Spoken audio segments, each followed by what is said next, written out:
You're standing in a grocery store. Your child is starving. Their ribs are pressing through skin. Their lips are dry, their eyes pleading. You have no money. The bread is right there, unattended, inches away. You could take it. No one would notice. No one would suffer. And it would save a life. So would you steal it? What if I told you that this simple question, would you steal to save a life, is the key to unlocking the very heart of morality itself? This isn't just a hypothetical. It's a mirror, a reflection of how we weigh right and wrong when the stakes are impossibly high. It forces us to wrestle with the essence of ethics. Is morality absolute? Or does it bend when survival is on the line? Throughout history, this question has haunted philosophers, lawmakers, rebels, and saints. And today, in a world that constantly challenges our values, it still matters more than ever.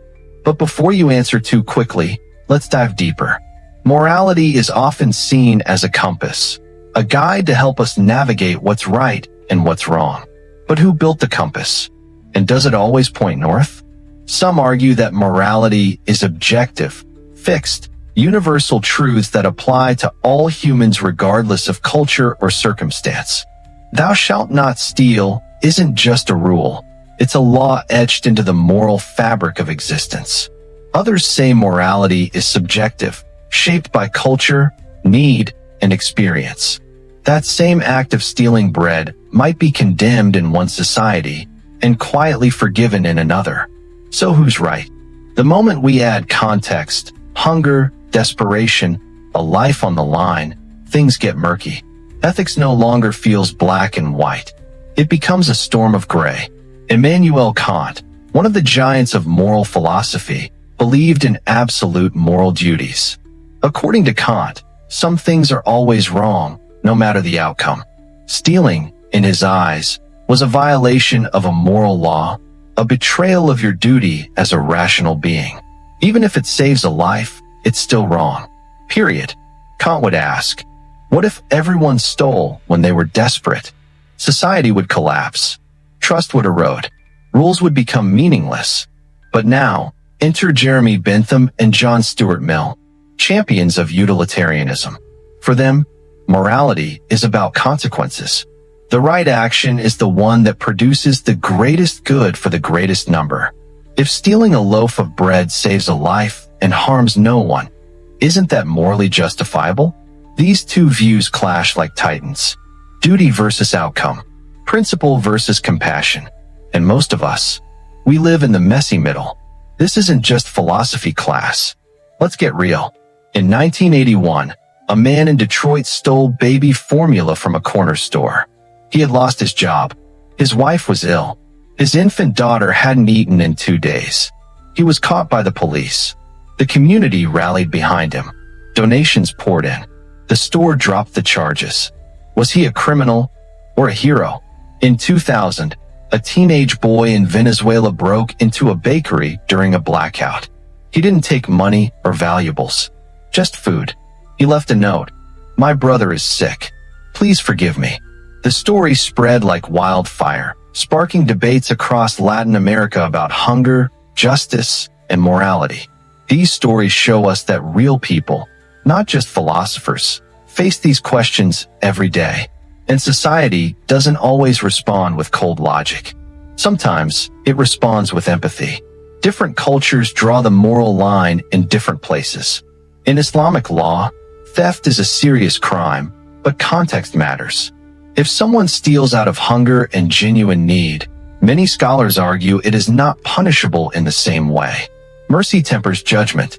In Christianity, Jesus once said, "The Sabbath was made for man, not man for the Sabbath." In other words, laws exist to serve people, not the other way around. Compassion, forgiveness, and survival sometimes override the rule itself. In traditional African ethics, especially in communal societies, the well-being of the group is paramount. If stealing preserves life, and that life contributes back to the community, the act might be seen not as a sin, but a survival tactic in a broken system. Morality isn't just logic. It's history, culture, pain, and power. Here's where it gets personal. Psychologists have found that when people are emotionally engaged, like when imagining a starving child, they are far more likely to justify breaking rules. But when the question is abstract, cold, distant, they tend to stick to principles.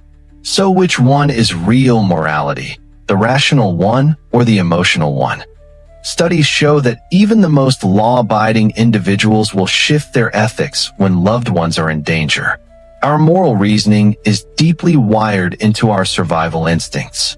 Protecting those we love feels not just right, but necessary. And sometimes, that's the most honest morality there is. Let's ask something dangerous. What if morality isn't just about the individual, but about the system they're trapped in?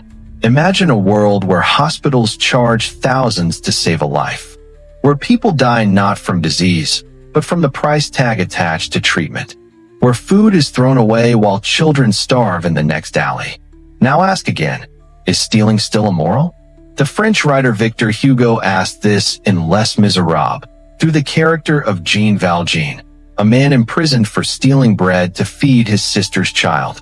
The law condemned him. Society branded him. But was he a villain? Or was he a product of a society that failed to protect its own? When justice becomes a luxury only the rich can afford, when survival depends on breaking rules written by those who never knew hunger, then morality becomes rebellion, not theft. Sometimes, doing the wrong thing is the only way to expose a world built on deeper wrongs. Now here's the twist no one wants to admit. Most of us already steal every day, just in quieter, more acceptable ways. We stream movies without paying. We borrow ideas without credit. We let someone else take the blame. We ignore someone's suffering because it's not convenient. Isn't that a kind of theft? But because it's digital, or distant, or done in silence, we excuse it. Yet the starving parent in the store, who risks everything for a life, becomes a criminal. Strange, isn't it? The line between criminal and human is thinner than we think. Morality, in real life, doesn't look like courtroom drama. It looks like decisions made in panic, in fear, in love, in silence. And we all make them. Strip everything away, the jobs, the laws, the stability, and what do you have left? Instinct. Survival. The oldest ethic in existence. Protect your own. There's something primal in stealing to save a life. It's not about logic. It's about something older than civilization. When a mother snatches bread to feed her baby, she's not weighing Kant or Mill. She's answering to something deeper, something that lives in the bones. In the wild, animals risk death to protect their pack. Humans? We build systems to punish that instinct. But maybe, just maybe, those who steal to save a life aren't breaking morality. They're returning to it. The original morality, before laws, before money, before man made morality into a currency. Let's turn the mirror now. You're walking home. It's late. Cold. You see a man reach into a store window and steal food. Your instinct says, that's wrong. But then you notice the child by his side, coughing, pale, weak. What do you feel now? Anger? Pity? Confusion? The truth is, our judgment changes when the camera zooms in. When the person isn't just a thief, but a father, a brother, a soul in a moment of desperation. We're quick to condemn when the story is short. But morality demands that we read the whole page. Because if the roles were reversed, would you still obey the law? Or would you become the very person you once judged? In today's world, the dilemma is harder than ever. We live in a society under constant surveillance. Cameras on every street, algorithms tracking behavior, systems that rarely forgive a mistake. If you steal, there's a digital record. If you lie, it can go viral. The result? People are afraid, not just of doing wrong, but of being seen doing wrong. But morality isn't about what you do when people are watching. It's what you do when no one is. So imagine this. You're alone. No cameras. No eyes. No judgment. Just you and a life you can save if you're willing to cross the line. Would you still obey? Or would you become what society calls a criminal, to do what your soul calls right. Let's get clear on something.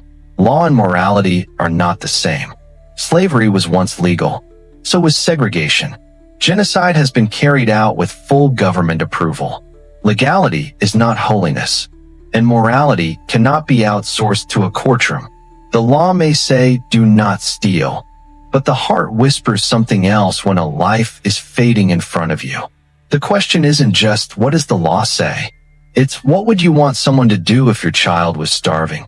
Morality means asking not just what's right for me, but what kind of world do I want to live in?